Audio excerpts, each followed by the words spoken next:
का हो का बाजार बनवले बारू हो खबा बे काबू बाबू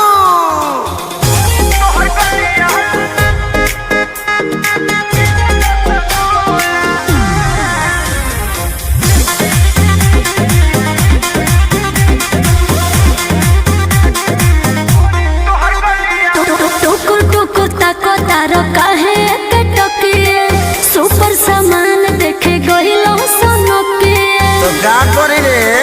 अरे मिस्टर सुनो हो टुकुर टुकुर ताको तारो काहे के टकिए सुपर सामान देखे गइलो सोनके बंद दरवाजा बाबू ढोढनी खोला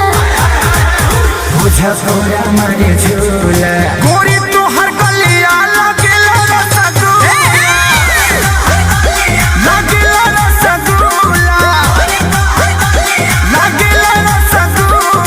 तनी पेड़ के आओ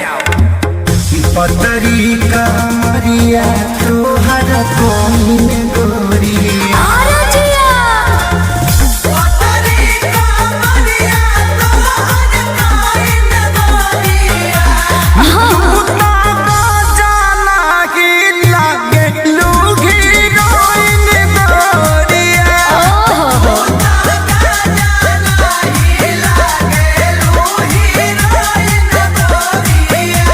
कुछ भी बोलते हो है ना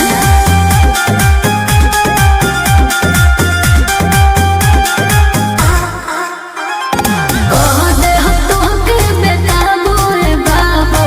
हमारा में बाबू समझा दो रे बाबू डाइन है इसका रे चुप हे तू गरीब के उधार करता हो अपना नाम पर चढ़ा के ओ पार करता हो टूट जाई तुम्हारी बाबू फाना जोनी उल्हा बुझा थोड़ा मारे झूला गोरी तो हर गलिया लगेला रसगुल्ला लगेला रसगुल्ला लगेला रसगुल्ला साचू का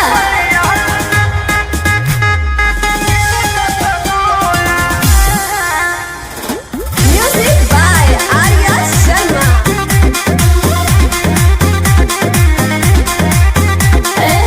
ढेर जदि खइबो तो बजाइबो रस से भरल बानी बजाइबो डूब के निकलियो ये ठीक से कराए जानी तू दुकानदारी बिना खइले मनी है ना रखले सिखे सारी कुछ होई है आगो बोला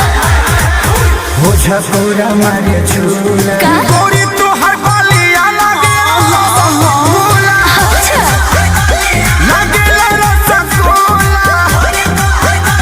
लगेला रसगुल्ला अरे जियो राजा राज करो